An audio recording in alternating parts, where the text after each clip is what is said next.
C'est les vacances d'été à la faculté Simone Bolivar de Caracas, mais pas pour le professeur Hernán Castillo. Isolé ici dans son bureau, il répond à son courrier.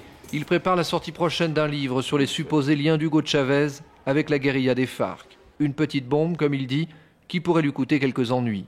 Je n'ai jamais reçu de menace directe, enfin jusqu'à maintenant. Cependant, le discours de violence, d'agressivité, de persécution, de haine du président a créé un cadre qui fait que la société vénézuélienne vit dans la paranoïa. On se sent vraiment terrorisé et persécuté. Et donc, on craint toujours que nos conversations téléphoniques soient sur écoute, que nos téléphones portables, nos ordinateurs soient sous contrôle. Cela fait presque 20 ans que le professeur Hernán Castillo enseigne ici les sciences politiques. Il a participé à près d'une dizaine de livres sur des questions de défense et de sécurité. Il s'est construit une solide réputation, à l'image de la faculté Simone Bolivar, fleuron universitaire du Venezuela.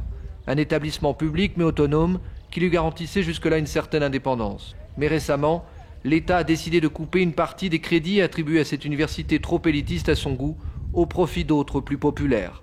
C'est d'ici aussi que sont parties les dernières grandes manifestations anti-Chavez. Certains étudiants, marqués idéologiquement, voient leur avenir professionnel s'obscurcir. Les rumeurs évoquent des listes noires à l'embauche. Et beaucoup d'entre eux, comme le professeur Hernán Castillo, songent à l'exil.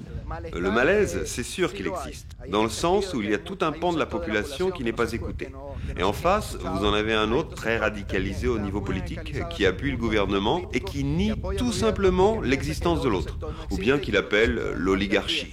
Alors que vous avez aussi des gens qui proviennent des classes populaires et qui ne sont pas d'accord tout simplement avec la politique du gouvernement. De sa maison, le professeur Hernán Castillo voit l'université. Sa vie est bien ici, dans ce petit périmètre calme et tropical, loin de l'agitation urbaine de Caracas. Et pourtant, il pourrait déménager avant la fin de l'année pour Porto Rico. La valise est prête devant le lit. Sa femme Pilar s'est préparée au pire. Vous savez, l'idée de faire notre valise, de toutes les manières, la valise est déjà prête. Si on nous demande de la faire, on n'hésitera pas une seconde. Maintenant, si on veut bien nous laisser tranquilles, alors on travaillera normalement et on continuera simplement de lutter ici.